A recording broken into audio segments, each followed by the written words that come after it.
स्वागत है दोस्तों आप सभी का मेरे नए वीडियो में। आप सबको बताते हुए बहुत खुशी हो रही है कि इस वर्ष सावन के महीने में मुझे भीमा शंकर ज्योतिर्लिंग के दर्शन का सौभाग्य प्राप्त हुआ। तो देखिए उसी की झलकी।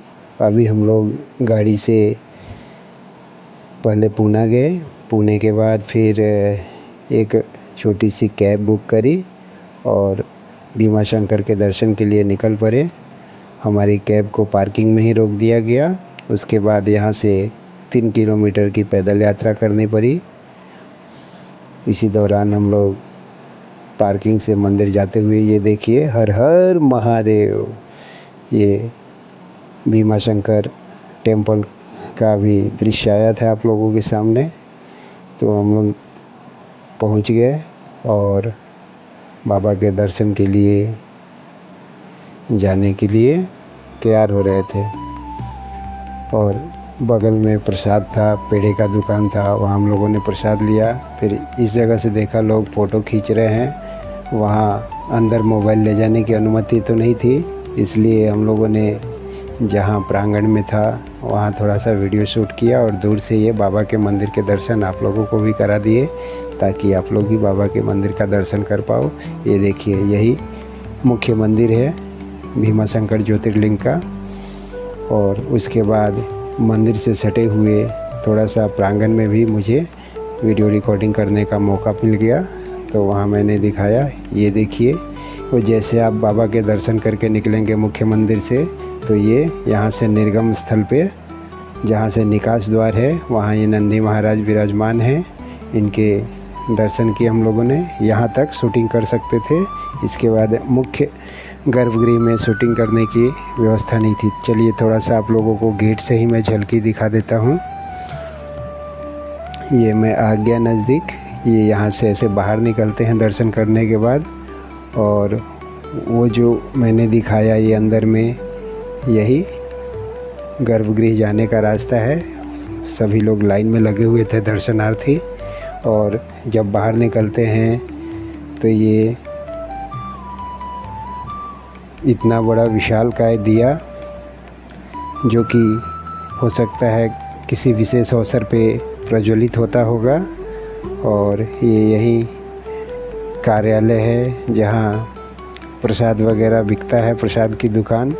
और बोलते हैं कि मंदिर के फूलों को इकट्ठा करके सुखा के उनसे अगरबत्तियाँ बनाई जाती हैं। जिनकी दुकान यहाँ है तो प्रसाद और अगरबत्ती यहाँ मिल रहे थे। जैसे हम लोग बाहर निकले तो महाप्रसाद की भी व्यवस्था की। हम लोगों ने भी थोड़े थोड़े महाप्रसाद ग्रहण किया। उसके बाद बाबा का तो इतना बढ़िया दर्शन हुआ, मत पूछिए।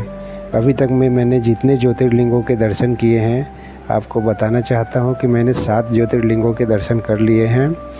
और सबसे अच्छा, सबसे आराम से यही मुझे इस भीमा शंकर ज्योतिर्लिंग के दर्शन हुए, बाबा के दर्शन हुए। बाबा को स्पर्श करने का अवसर प्राप्त हुआ। स्पर्श करके मैंने अपने सर को बाबा के चरणों में झुकाया, अर्पित किया। तो इतना अच्छा आज तक मुझे कोई भी ज्योतिर्लिंग दर्शन करने का, स्पर्श करने का सौभाग्य प्राप्त नहीं हुआ था। हाँ, एक बार ऐसे ही मैंने बैद्यनाथ धाम में वहाँ ज्योतिर्लिंग को स्पर्श किया था अपने हाथों से। उसके बाद ये दूसरा, जहाँ बहुत ही आराम से मैंने बाबा पे जल अर्पित किया, बेलपत्र चढ़ाया, पूजा किया तथा उन्हें स्पर्श करके उनका प्रणाम किया और उनसे बाबा से आशीर्वाद मांगी।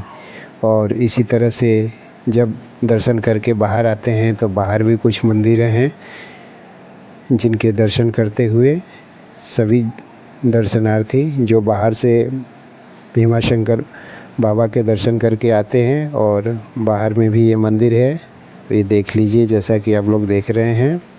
ये मंदिर है, छोटे छोटे मंदिर हैं, बहुत सारे मंदिर हैं जिनके दर्शन मैं आपको करवा रहा हूँ। बहुत ही सौभाग्य क्या बात है कि इस बार सावन के महीने में मुझे ज्योतिर्लिंग में भोलेनाथ के दर्शन हुए, वो भी मैंने उनको स्पर्श किया, मत्था टेका। मैं बता रहा हूँ मेरे जीवन का बहुत ही ये अच्छा अनुभव है इतना अच्छा तो कहीं भी दर्शन नहीं हुआ था। और पिछले साल हम लोग 2024 में महाकालेश्वर मंदिर उज्जैन में गए थे, वहाँ भी दूर से ही दर्शन करना पड़ा।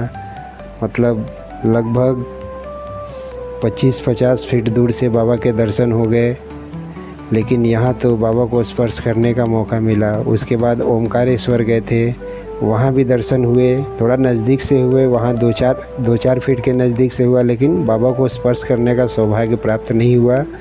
लेकिन यहाँ तो बाबा को स्पर्श करने का सौभाग्य प्राप्त हुआ तथा फूल और जल बेलपत्र अर्पित करने का भी सौभाग्य प्राप्त हुआ। तो ये बहुत ही अच्छा रहा और ये हमेशा मुझे याद रहेगा कि मैंने ज्योतिर्लिंग को स्पर्श किया और बाबा को प्रणाम किया, उनके चरणों में अपने सर को झुकाया। इसी तरह से इसी वर्ष फरवरी के महीने में जब वैद्यनाथ धाम गए थे, तो उस समय ऐसा कोई ख़ास सीज़न नहीं था, भीड़ वगैरह भी ज़्यादा नहीं था। तो उस समय भी मुझे वैद्यनाथ धाम में बाबा को स्पर्श करने का सौभाग्य प्राप्त हुआ था, वैद्यनाथ धाम में। और वहाँ मतलब ये वर्ष मेरा बहुत अच्छा गया, क्योंकि मुझे 2 बार बाबा को स्पर्श करने का सौभाग्य प्राप्त हुआ। और देखिए, ये भीमाशंकर बाबा के दर्शन के लिए लाइन लगे हुए, और अब हम लोग दर्शन करके ऊपर बाहर की ओर आते हुए फिर आराधना कुछ शॉपिंग करते हुए। और ये देखिए कितनी बड़ी लाइन हो गई अभी हम लोग।